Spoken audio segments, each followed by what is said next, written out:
말씀은 창세기 31장 1절로 55절까지 말씀을 통해서 하나님 같은 이가 없도다 라는 제목으로 살펴보도록 하겠습니다. 오늘 저희가 살펴보는 내용은 하나님께서 복 주신 야곱을 시험 중에 보호하시는 내용 가운데 있습니다. 창세기 29장부터 36장까지 내용을 통해서 하나님께서 복을 주신, 다시 말하면 아브라함과 이삭의 언약, 이삭에 세우신 언약을 계승해 주신 야곱을 여러 가지 시험 가운데서 보호하시는 섭리를 보여주고 있습니다. 저희가 이제 그 중에서 지난 시간까지 해서 야곱이 베델, 가나안 땅 베델 아버지의 집에서 형 에서의 눈을 피해서 지금 이제 도망가는 모습을 살펴봤습니다. 그래서 베델에서 밧단 아람으로 가서 그곳에서 생활에 대한 내용이 지난 시간에 살펴봤던 내용입니다. 창세기 29장부터 30장 43절까지. 그래서 이걸 간단하게 정리하면 이렇게 쓸 수도 있습니다. 자, 시험 중에 보호하시는데 처음에는 베델에서 어디로 가게 하시냐면 밧단 아람으로 가게 하시죠. 아람으로. 이게 지난 시간에 제가 살펴봤던 내용이고 오늘부터 살펴볼 내용은 이제 반대로 갑니다. 밧단 아람에서 다시 베델로.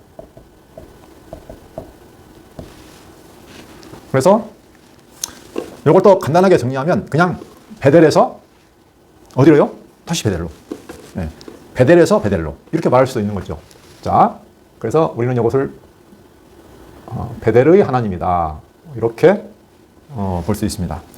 하나님께서 야곱을 베델에서 밧단 아람을 거쳐서 다시 베델로 돌아오게 하시는 섭리가 기록되어 있는데 그걸 통해서 무엇을 보여주고 있냐면 바로 베델의 하나님, 베델의 하나님 여호와를 계시해주고 있습니다. 이 오늘 말씀을 이해하려면 이 베델이라는 의미 이게 굉장히 중요합니다. 왜냐하면 야곱이 고향을 떠나서 아버지의 집을 떠나서 머나먼 나그네 길을 떠날 때 하나님께서 베델에서 나타나가지고 복을 주셨거든요. 그러니까 지금 이 섭리를 가만 보시면 하나님이 주신 이 복이죠. 우리가 보통 언약이라고 하는데 이 언약하고 아주 밀접한 관련이 있습니다. 그러니까 지금 언약과 관련 있는 어떤 역사가 펼쳐지고 있는 거죠. 그걸 통해서 하나님을 저에게 계시해 주고 계십니다. 그래서 베델에서 다시 베델로 돌아가게 계신 하나님, 그 하나님이 어떠한 분이신가를 지금 모세가 이스라엘의 백성들에게 지금 기록을 해주고 있는 거죠. 자, 관점을 지금 우리는 이제 야곱의 관점에서도 봐야 되지만 야곱은 곧 이스라엘과 동일시됩니다. 나중에 야곱이 이스라엘로 이름 바뀌게 되고 그 이스라엘, 야곱이 이름 바꿔준 이스라엘이 이스라엘 백성들의 대명사가 되는 거죠. 그렇죠?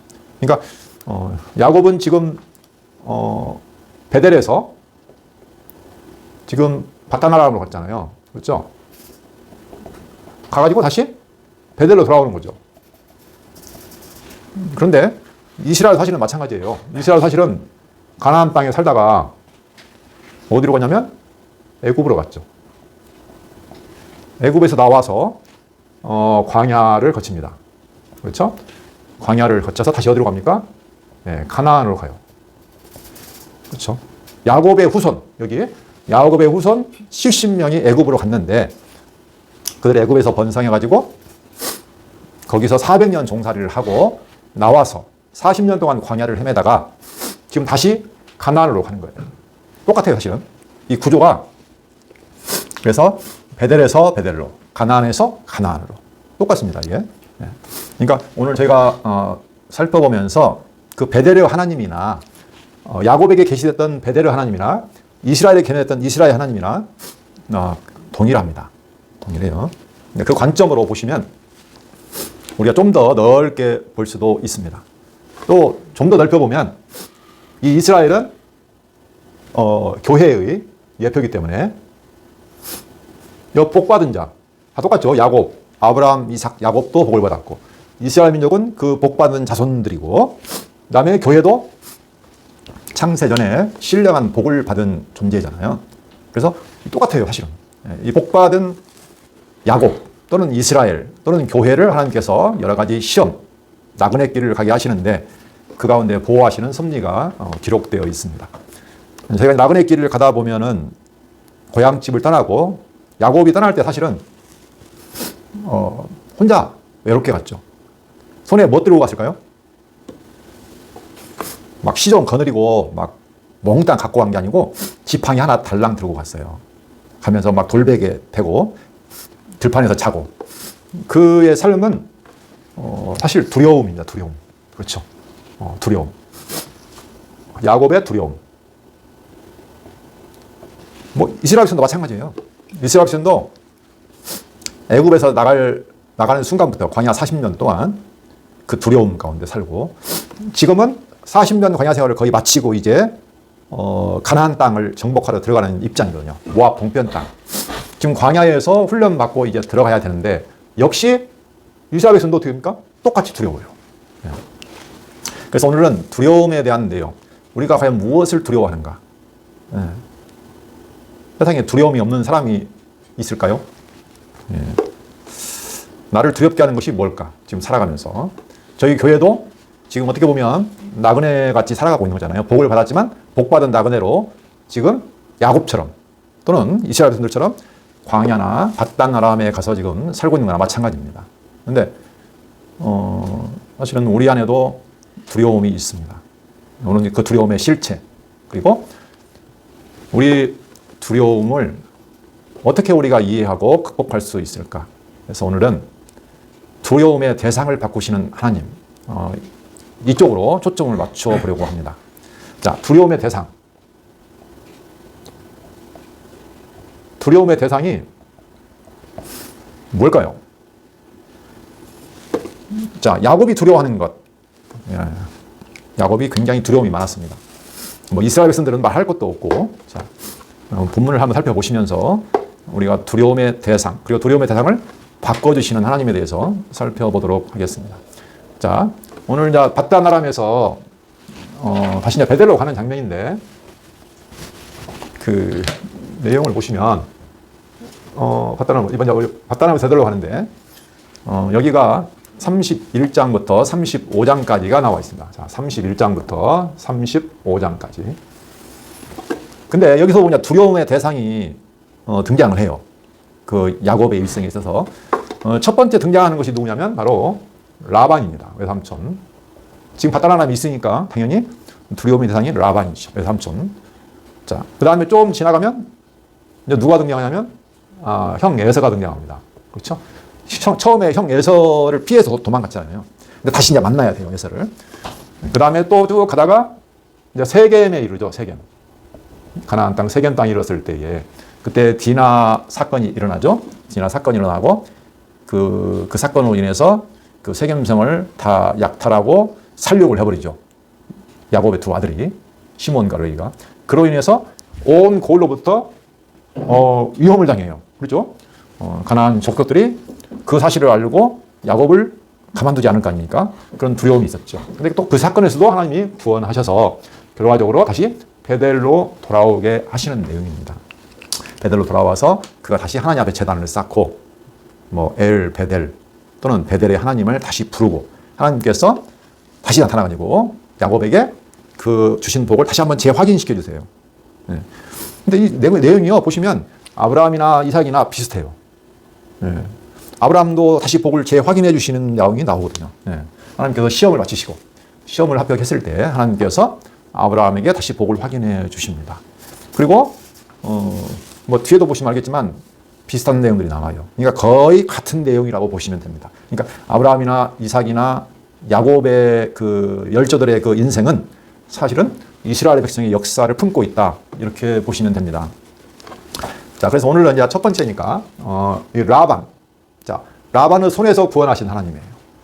라반을 손에서 구원하신 하나님. 어떻게 하나님께서 구원하시는가? 그 부분을 한번 보도록 하겠습니다. 자, 오늘은 라반의 손에서 구원하시는 하나님을 살펴보도록 하겠습니다. 여기는 크게 보면 쭉 읽어야 되겠지만 내용이 상당히 깁니다. 55절까지 되기 때문에 한 세 부분으로 조금 나눠보면 첫 번째는 1절로 16절까지, 여기 보시면 하나님께서 베델로 돌아가라고 하세요. 네, 베델로 돌아가라 하신 하나님이 나오고, 자, 그 다음에 레아와 라헬이 야곱이 돌아가자 하니까 동의를 해요. 이 내용입니다. 이게 첫 번째. 하나님이 하나님의 돌아가라. 그리고 아내들이 동의를 해서 따라간다고 합니다. 그 다음에 두 번째 내용 보시면 17절로 42절까지인데 야곱이 도망을 갑니다. 도망을 가는데 라반이 추격을 해요. 밤새워서 7일간 추격해가지고 아주 굉장한 위험이 되는데 하나님께서 라반을 책망해서 야곱을 보호합니다. 그죠? 하나님이 책망해서 야곱을 보호해 주세요. 그리고 이제 나머지 43절부터 55절까지는 야곱과 라반이 드디어 이제 평화 조약을 맺습니다. 여기는 야곱과 라반이 조약을 맺습니다. 우리 이제 서로 침범하지 말자, 잘 지내자라고 평화 조약을 맺는 내용입니다. 내용을 보시면 뭐 어려운 내용은 사실 보이지 않습니다. 근데 여기서 저희는 이제 야곱의 두려움을 좀 더 살펴보시고 그 두려움 가운데서 하나님께서 어떻게 그를 보호해 주시는가 하는 걸 보시면 됩니다. 그렇게 어려운 내용은 아닙니다. 사실은 본문을 한번 보시면 1절로 16절 야곱이 라반의 아들들이 하는 말을 들은즉 야곱이 우리 아버지의 소유를 다 빼앗고 우리 아버지의 소유로 말미암아 이 모든 재물을 모았다 하느니라. 야곱이 라반의 안색을 본즉 자기에게 대하여 전과 같지 아니하더라. 예. 그 앞에 보면 그 품삯을 새로 정했잖아요. 새로 정했는데 뭐 점 있고 아롱지고 뭐 그런 것들 문이 있고 이런 것들이 야곱의 것이 된다고 했는데 정했는데 6년간 그 양을 쳤는데 하나님이 도우셔가지고 어떻게 되냐면 나는 것마다 정한 것이 되는 거예요. 그래서 야곱이 어떻게 되냐면 매우 번창하여 양떼와 노비와 낙타와 나귀가 많았더라. 이렇게 앞장에서 말하고 있습니다. 다시 말하면 라반의 소유가 어떠냐면 다 야곱의 손으로 거의 넘어간 거예요. 이제. 그러니까 이 입장이 되니까 당연히 삼촌 라반이나 또는 그 라반의 아들들이 시선이 전과 같을 수 없죠. 당연히. 그래서 안색이 변해버렸어요. 이제. 그때 3절 여호와께서 야곱에게 이르시되 내 조상의 땅 내 족속에게로 돌아가라. 내가 너와 함께 있으리라 하시니라. 하나님께서 나타나가지고 이제는 너 조상의 땅 내 족속에게로 베델로 돌아가라. 내가 너와 함께 있으리라 라고 하십니다. 원래 하나님께서 다시 돌아오게 하신다고 베델에서 약속을 해 주셨거든요. 그렇죠? 4절 야곱이 사람을 보내어 라헬과 레아를 자기가 양떼 있는 들로 불러다가 좀 떨어져 있었나 봐요. 양을 치고 바깥에서 치니까 그들에게 이르되 내가 그대들의 아버지의 안색을 본즉 내게 대하여 전과 같지 아니하도다. 그러할지라도 내 아버지 하나님은 나와 함께 계셨느니라. 예. 여기서 지금 함께 계셨다라는 표현이 나오죠. 하나님께서 3절에 내가 너와 함께 있으리라. 그런데 야곱이 고백을 합니다. 그러할지라도. 아버지가 안색이 변하고 지금까지 있었던 사건을 지금 다 설명하지는 않았지만 그 수많은 술수에도 불구하고 하나님은 내 아버지 하나님은 나와 함께 계셨느니라 라고 고백을 합니다. 그대도 알거니와 내가 힘을 다하여 그대들의 아버지를 섬겼거늘. 야곱은 사실 최선을 다해서 외삼촌 라반을 섬겼는데 7절 그대들의 아버지가 나를 속여 품삯을 10번이나 변경하였느니라. 그러나 하나님이 그를 막으사 나를 해치지 못하게 하셨으며. 네. 그러니까 라반이 10번이나 바꾸는 거예요. 계속 분리할 때마다 바꾸는 거예요. 계속. 그런데도 하나님이 그를 막아서 야곱을 해치지 못하게 하셨다는 거죠. 그가 이르기를 점 있는 것이 내 삭시되리라면 온 양떼가 나오는 것이 점 있는 것이요 또 얼룩무늬 있는 것이 내 삭시되리라 하면 온 양떼가 나오는 것이 얼룩무늬 있는 것이니 하나님이 이같이 그대들의 아버지의 가축을 빼앗아 내게 주셨느니라. 지금 여기는 한 서너 가지 나와 있지만 10번이나 번역했다니까 또 다른 것도 많이 있겠죠. 예, 다 소개하진 않았습니다. 그 양떼가 새끼 뵐 때 내가 꿈에 눈을 들어보니 하나님께서 꿈까지 보여주셨습니다. 양떼를 탄 순양은 다 얼룩무늬 있는 것과 점이 있는 것과 아롱진 것이었더라. 이게 무슨 말이냐면 얼룩무늬고 점이 있고 아롱진 것은 다 라반의 것이 아니 야곱의 것으로 정한 것이잖아요. 그렇죠? 그죠? 그러니까 그 양떼를 탄 순양이 다 그거라면 낳은 것도 당연히 야곱의 것으로 정한 것이 낳는다는 의미입니다. 이게 그렇죠? 예. 꿈에 하나님의 사자가 내게 말씀하시기를 야곱아 하기로 내가 대답하기를 여기 있나이다 하며 이르시되 내 눈을 들어보라. 양떼를 탄 순양은 다 얼룩무늬 있는 것, 점 있는 것, 아랑움직인 것이니라. 라반이 내게 행한 모든 것을 내가 보았노라. 네. 지금 눈을 들어 보라고 하죠. 꿈에 눈을 들어 봤는데 전부 다 라반이 야곱의 것으로 풍산에서 정한 것이 그대로 어떻게 돼요? 새끼를 낳게 하는 거예요. 그걸 지금 보라는 거죠. 눈을 들어 보라. 하나님께서 다 보고 있다는 겁니다.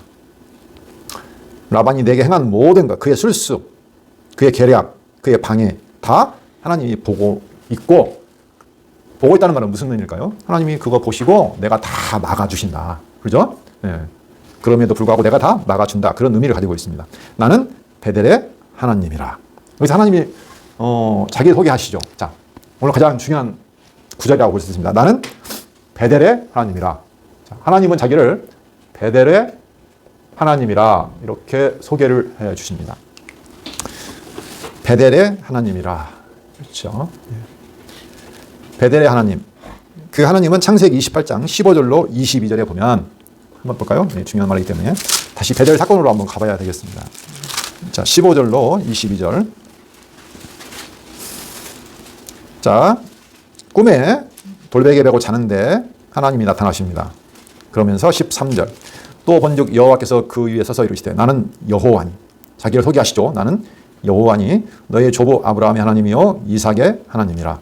내가 누워있는 땅을 내가 너와 내 자손에게 주리니 내 자손이 땅에 띠끌같이 되어 내가 서쪽과 동쪽과 북쪽과 남쪽으로 퍼져나갈지며 땅의 모든 족속이 너와 내 자손으로 말미암아 복을 받으리라. 그렇죠? 이게 지금 아브라함과 이삭의 하나님이 그들에게 언약하신 내용과 동일합니다. 아브라함과 이삭에도 같은 복을 주셨죠. 자손 번창해서 가나안 땅을 준다. 그리고 너의 씨로 말미암아 모든 족속이 복을 얻게 된다. 이것은 동일합니다. 지금 동일한데 야곱에게는 좀 하나 덧붙인 게 있어요. 15절 보시면 내가 너와 함께 있어 내가 어디로 가든지 너를 지키며 너를 이끌어 이 땅으로 돌아오게 할지라. 네가 지금 바다람으로 떠나가는데 내가 너와 함께 있겠다는 거죠. 네가 어디로 가든지 너를 지키며 너를 이끌어 다시 이 땅으로 다시 가나안 땅 베델로 돌아오게 할지라. 내가 내게 허락한 것을 다 이루기까지 너를 떠나지 아니하리라 하시니라. 자, 이게 바로 베델의 하나님입니다. 그러니까 물론 자손 번창 그다음에 땅의 모든 족속이 그의 씨로 말미암아 복을 얻는다는 것, 그것이 더 중요한 것인지도 모르지만 야곱의 일생에 있어서는 당장 현실적으로는 15절이 중요하죠. 그렇죠? 지금 바다람으로 떠나고 있기 때문에.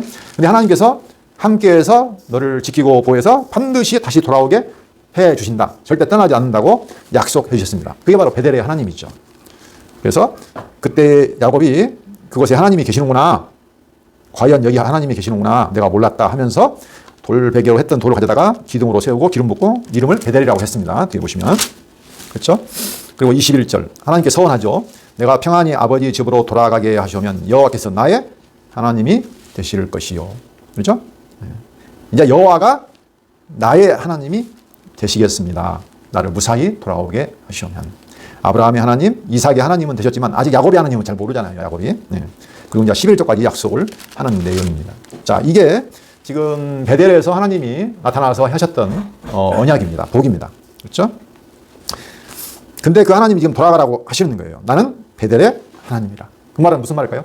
내가 너에게 복 주신 것 지금까지 내가 함께해서 지켰는데 네가 돌아갈 때까지 베델로 갈 때까지 내가 너와 반드시 함께해서 무사히 돌아가게 하시겠다는 의미죠. 예. 내가 거기서 기둥에 기름을 붓고 거기서 내게 서원하였으니 지금 일어나 이곳을 떠나서 내 출생지로 돌아가라 하셨느니라. 자, 이렇게 설명하니까 이제 라헬과 레아가 말합니다. 라헬과 레아가 그에게 대답하이르되 우리가 우리 아버지 집에서 무슨 분깃이나 유산이 있으리요.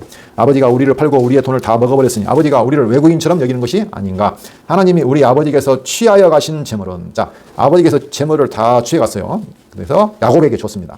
우리와 우리 자식의 것이니 이제 하나님이 당신에게 이르신 일을 다 준행하라. 네. 레아와 라헬은 사실은 라반의 딸들이잖아요. 근데 딸들이 만약에 반대하면 어떻게 됩니까 이게? 안 되잖아요. 근데 그들이 준행하겠다고 동의를 해요. 이것도 사실 하나님이 다 인도하신 거죠. 그렇게 해서 순적하게 갈 수 있는 준비가 되었습니다. 자, 이 두 번째 내용을 보시면 이제 야곱이 도망을 가죠. 그 라반은 추격을 합니다. 그 사이에서 하나님께서 야곱을 보호하시는 내용입니다. 야곱이 일어나 자식들과 아내들을 낙타들에게 태우고 그 모은 바 모든 가축과 모든 소유물 곧 그가 받다 나름에서 모은 가축을 이끌고 가나안 땅에 있는 그의 아버지 이삭에게로 가려 할세. 그가 모은 재물과 가축 이런 것들이 장난 아니에요. 엄청 많아요. 이게 한번 떠난다는 게 쉬운 일 아니죠, 사실은. 그때 라반이 양털을 깎으러 갔으므로 라헬은 그의 아버지의 드라빔을 도둑질하고 야곱은 그 거취를 아람 사람 라반에게 말하지 아니하고 가만히 떠났더라. 근데 딱 타이밍이 왔어요. 왜냐하면 평상시는 절대 못 떠나죠. 그런데 라반이 양털을 깎으러 갔어요. 이것은 연례 가장 중요한 행사입니다. 그렇죠? 양털 깎는 날이 추수대예요. 그러니까 이게 굉장히 중요한 날이고 좀 시간이 걸리기도 하고 그래서 딱 타이밍이 된 거예요. 그래서 그때를 타서 어떻게 합니까? 야곱은 자기가 가고 온다는 거취를 아람 사람 라반에게 말하지 아니에요. 그리고 가만히 떠납니다. 왜 그랬을까요? 만약에 말했다가 야곱이 지금 가지고 있는 두려움은 뭘까요? 네, 두려움. 라반의 성격을 알잖아요. 그렇죠? 얼마나 욕심 많은 존재인지. 딸 것도 다 빼앗아 버리고 야곱을 속이기도 하고 레아를 먼저 줘가지고 7년을 더하게 하지를 않나. 또 10번이나 6년간 품삯을 바꾸지를 않나. 아주 그냥 그 술수에 등하고 욕심이 많은 사람이잖아요. 그러니까 자기 거 재물을 지금 다 빼앗아 간다고 생각할 거 아니에요. 그렇죠? 자기 딸도 다 데려간다 생각할 것이고. 만약에 야곱이 알고 어떻게 했나? 딸들도 안 주고, 그렇죠? 그 다음에 자기가 얻은 그 가축이나 재물들을 다 빼앗아 나를 빈손으로 가게 하면, 지난번에 그 야곱이 걱정했잖아요. 나는 내 집을 도대체 언제 세웁니까? 그렇잖아요. 지난번에 나왔죠. 야곱이 그렇게 불평했잖아요. 라반에게. 내 집은 도대체 언제 세울 수 있습니까? 근데 또 빈손으로 간다고요? 두렵죠, 사실은. 그래서 가만히 가는 거예요. 말없이. 예. 이게 사실 두려움이죠. 만약에 야곱이 하나님이 정말로 함께 하신다. 근데 말은 지금 그렇게 하신다고 고백을 했잖아요, 사실은. 그렇죠. 앞에서. 하나님이 함께 해서 외삼촌에서 나를 빼앗아 주었다. 뭐 막아주셨다. 함께 있으려. 말은 했어요. 말은 했지만 이게 현실적으로 또 안 되는 거죠. 예. 그래서 가만히 떠나는 거예요. 다시 말하면 보이는 사람이 두려운 거예요. 보이는 사람. 그렇죠. 하나님은? 하나님 안 보이죠. 예, 보이는 게 두려워요. 사실 저희도 그렇잖아요. 당장 보이는 현실, 내 주변의 사람들, 형편, 누구나 그럴 수밖에 없어요. 그러나 우리는 그래서 이 땅을 살아가면서 지금 내가 두려워하는 대상을 바꾸는 작업을 하나님이 하고 계시는 거예요. 그렇죠? 보이는 사람이나 형편이나 이런 것들을 보지 말고 보이지 않는 나 하나님을 보라는 거죠. 눈을 들어서 내가 너와 함께해서 너를 보호한다. 내가 내 약속, 내가 너에게 허락한 것을 이루기까지는 결탄코 너를 떠나지 않는다. 내가 너보다 먼저 간다. 네, 그런 말 많이 나오죠. 네, 이스라엘 중에도 그런 말 많이 합니다. 내가 너보다 먼저 가서 싸운다. 네, 앞서간다. 이런 표현들. 근데 그게 쉽지 않죠. 네. 우리가 그 이스라엘 역사를 보면 이스라엘 백성이 이제 가나안 땅을 가는데 가데스 바네아 사건 나오잖아요. 그렇죠? 12명의 정탐꾼을 보내잖아요. 그때에 11명이 전부 다 뭐라고 했냐면 두려워 떨었어요. 우리는 그들의 밥이다. 상대가 안 돼요. 이건 누구를 본 겁니까? 그 사람들 봤잖아요. 사람들. 거대한 자손들, 성곽들, 성들. 예, 무섭잖아요. 아무리 봐도 내가 감당할 수 있는 존재가 아니에요. 근데 딱 한 사람, 한 명, 갈렙. 저도 갈렙 사건은 들었지만 갈렙만은 달랐어요. 하나님께서 그러니까 이게 하나의 샘플로 보여주신 거죠. 자, 신명기 1장 36절을 보시면 정말 신기하게도 딱 한 사람만 1장 36절 35절부터 볼까요? 이 약한 세대 사람들 중에는 내가 그들의 조상에게 주기로 맹세한 좋은 땅을 볼 자가 하나도 없으리라. 오직 여분네 아들 갈렙은 온전히 여호와께 순종하였은즉 그는 그것을 볼 것이요 그가 밟은 땅을 내가 그와 그의 자손에게 주리라. 네. 여호와를 믿지 못해서 또는 보지 못한 11명은 낙심하고 두려워서 떨었지만 못 간다고 불평했지만 갈렙은 어쩐 일인지는 모르지만 그는 믿었어요. 그래서 순종했어요. 그래서 그 나머지 불신한 사람들은 다 죽었어요. 그렇죠? 여호수아 갈렙을 통해서 다 죽었어요. 40년 광야 생활을 통해서 하나님께서 그 두려워 떨고 불신했던 사람들은 다 죽였어요. 우리도 마찬가지죠. 하나님이 우리 삶에서 무엇을 죽일까요? 똑같아요. 여호와를 믿지 못한 사람들, 우리 안에 있는 그 옛사람들을 이 땅의 삶을 통해서 다 죽이십니다. 그래서 진짜 여호와만을 두려워하는 사람, 순종하는 갈렙 같은 사람으로 새 사람으로 만들어 가시는 거죠. 예, 그 작업이에요. 그 작업. 예. 그래서 40년 광야 생활이 필요하다는 거죠.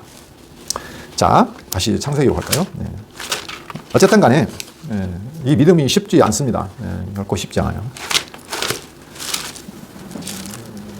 창세기 31장 볼까요?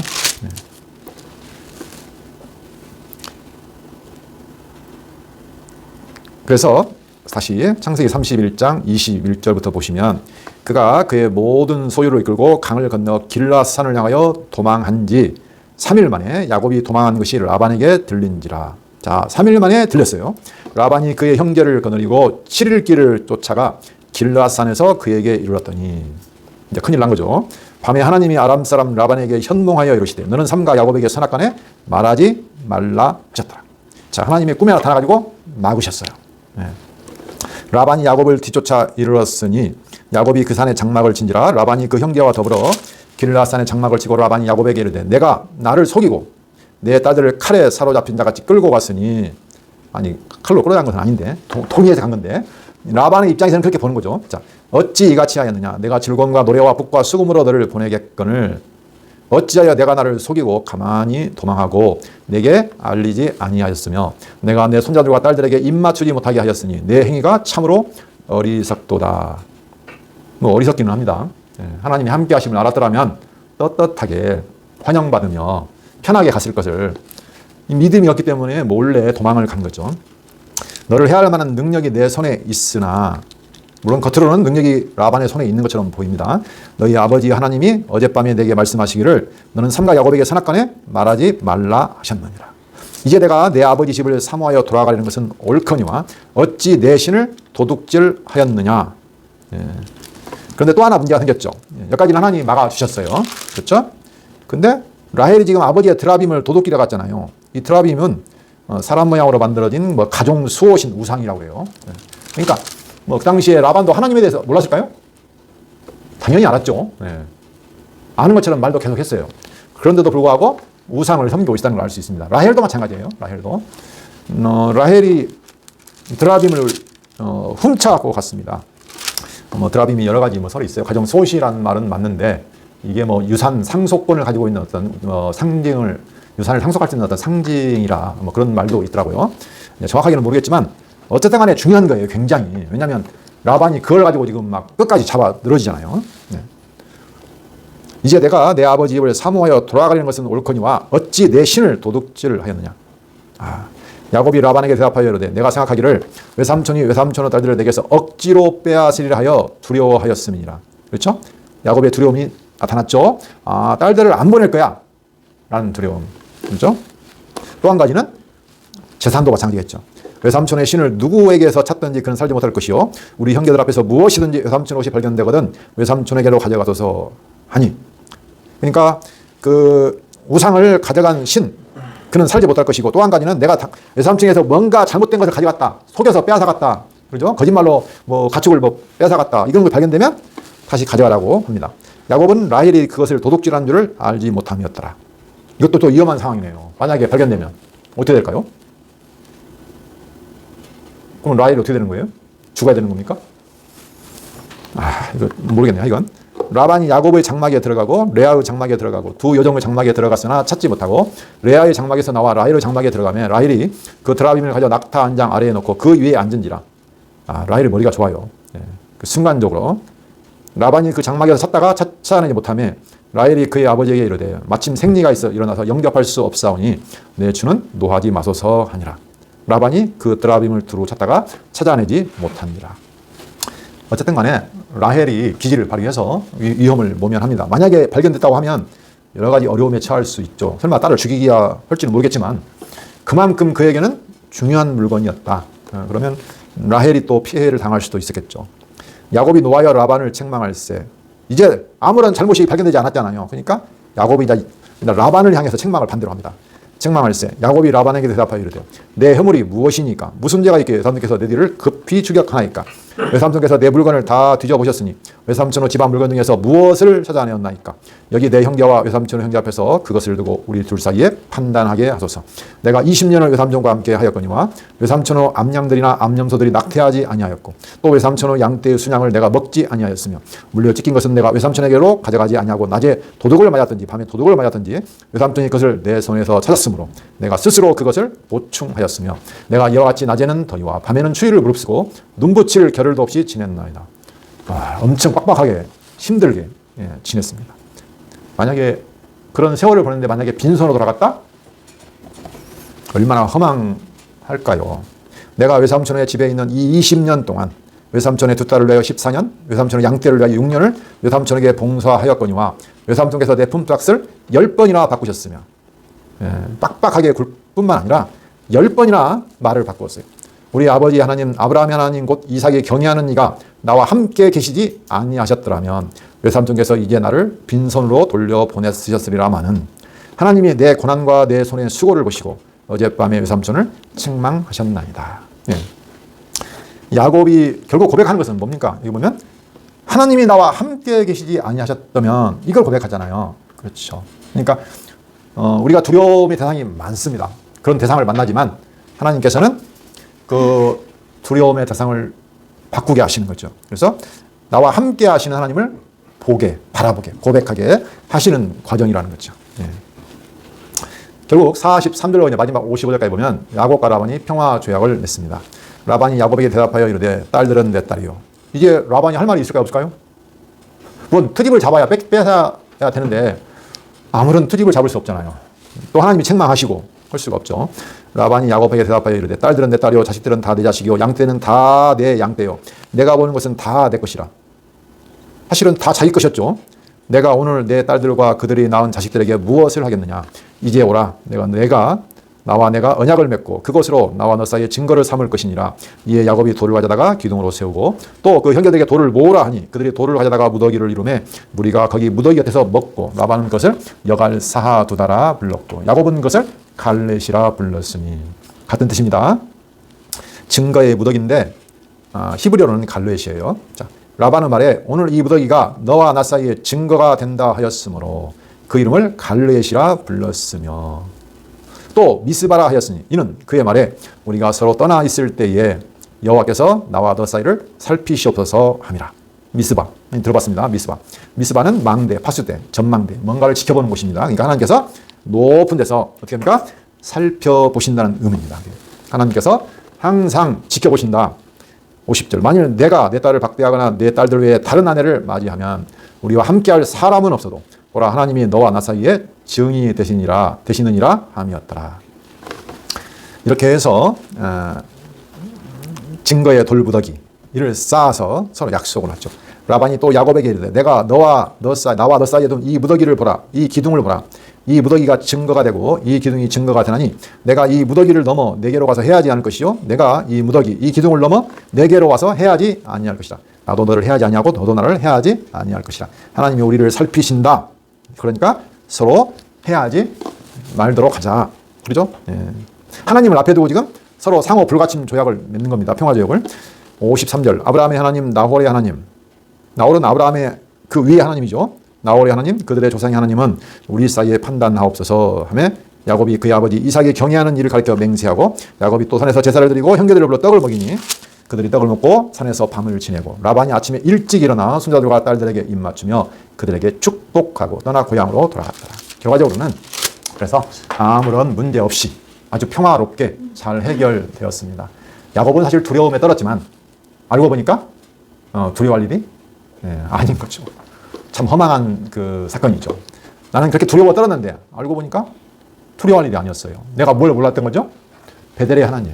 하나님이 나와 함께 하시는구나. 나를 지켜보시는구나. 나를 보호하시는구나. 그 하나님을 몰랐기 때문에 내가 혹시 빈손되지 않을까? 그런 두려움이 생겼던 거죠. 하나님은 그래서 베델의 하나님입니다. 한번 언약하시면 복 주시면 반드시 그 언약을 지키실 때까지 완성하실 때까지 함께 하신다는 거죠. 그래서 그 과정에서 여러 가지 이런 어려움을 만나는 것은 그 두려움에 대한 대상을 우리가 알고 바꿔주시는 거예요. 사람을 두려워하고 환경을 두려워하는 것을 이제는 누구만 두려워하게 해요? 하나님만 경외하게. 예, 경외한다는 말은 두려운다는 말입니다. 하나님만을 두려워하는 거예요. 사람들 하나님 두려워합니까? 하나님 안 보이니까 마음대로 살죠. 뭐 하나님이 뭐 어디 있어 하고 자기 멋대로 살아갑니다. 진짜 두려워할 일은 한 분밖에 없는데 다른 모든 사람들이나 환경은 다 두려워해요. 그런데 하나님은 두려워하지 않아요. 이게 이 땅의 삶의 사람들의 모습입니다. 근데 우리는 반대예요. 우리는 이제는 눈에 보이는 모든 것을 향해서 오히려 담대해요. 그리고 누구만? 하나님만 두려워해요. 하나님만. 가나안 땅도 마찬가지입니다. 지금 이스라엘 백성들 광야에서 가나안 땅에 정복해가는 이스라엘 백성 앞에 놓인 장애물들은 정말 두려움투성이에요. 그런데 눈을 들어서 갈렙처럼 그 여호와 하나님을 바라보는 자는 오히려 담대할 수 있는 거죠. 네. 자, 신명기 33장 26절, 29절 한번 보고 마치도록 하겠습니다. 창세기와 신명기까지는 다 연결됐기 때문에 하나의 책으로 저희가 봐야 됩니다. 지금 전체를 통해서 하고 싶은 말이 무엇일까? 지금 창세기부터 신명기까지 보시면 똑같아요. 두려워 말라는 거예요. 지금 이게 가나안 땅 정복하기 앞서서 모세가 지금 기록한 거잖아요. 그러니까 결국 이스라엘 백성이나 야곱이나 다 같이 지금 하나님을 보지 못하는 거예요. 33장 26절. 여스룬이여 하나님 같은 이가 없도다. 자, 신명기 34장은 모세 오경의 가장 마지막 장 결론입니다. 여스룬이여 하나님 같은 이가 없도다. 그가 너를 도우시려고 하늘을 타고 궁창에서 위엄을 나타내시는도다. 영원하신 하나님이 내 처소가 되시나니 그의 영원하신 팔이 내 아래에 있도다. 그가 내 앞에서 대적을 쫓으시며 멸하라 하시도다. 이스라엘이 안전히 거하며 야곱의 샘은 곡식과 새 포도주의 땅에 홀로 있나니 곧 그의 하늘이 이슬을 내리는 곳이로다. 이스라엘이여 너는 행복한 사람이로다. 여호와의 구원을 너같이 얻은 백성이 누구냐? 이렇게 말했죠. 지금 가나안 땅 앞에 두고 있는 이스라엘 백성들, 두려움에 떨고 있는 이스라엘 백성들, 그 이스라엘 여수룬이라고 있습니다. 여수룬은 이스라엘의 애칭입니다. 그런데 그들에게 하는 말은 똑같아요. 예. 두려워하지 말라는 거예요. 예. 하나님 같은 이가 없고 너 같은 이가 없다는 거예요. 하나님 같은 이가 없어요. 이상해. 유일하게 하나밖에 없어요. 한 번 언약하시고 복 주신 언약을 무슨 일이 있어도 이루시는 분은 하나님 한 분밖에 없어요. 신은 하나밖에 없어요. 그렇죠? 그리고 그 신으로부터 복받은 자, 복과 택하심 받은 자, 은혜로 선택받은 자는 이스라엘 야곱밖에 없다는 거예요. 그러니까 너 같은 이도 없고 하나님 같은 이도 없다는 거예요. 이것을 아는 사람은 진짜로 두려워할 것을 두려워하고 그 어떤 것도 두려워하지 않는 삶을 살 수 있다는 것입니다. 기도하겠습니다. 살아계신 하나님 아버지 감사합니다. 야곱에게 나타나서 베델의 하나님으로 계시해 주신 하나님 아버지, 그의 일생을 통해서 하나님께서 두려움의 대상을 보이는 사람이나 환경이 아니라 보이지 않는 하나님, 언약하신 하나님으로 바꾸어 주시는 모습을 살펴보았습니다. 이스라엘이나 저희들도 역시 마찬가지로 이 땅에 광야의 나그네 길을 허락하신 이유가 바로 그 두려움을 이기고 진정한 두려움의 대상이신 하나님만을 경외하고 찬송하게 하려는 것임을 다시 한번 확인해 보았습니다. 그 하나님 앞에 사는 저희들 되게 하여 주시옵소서. 예수 그리스도 이름으로 기도합니다. 아멘.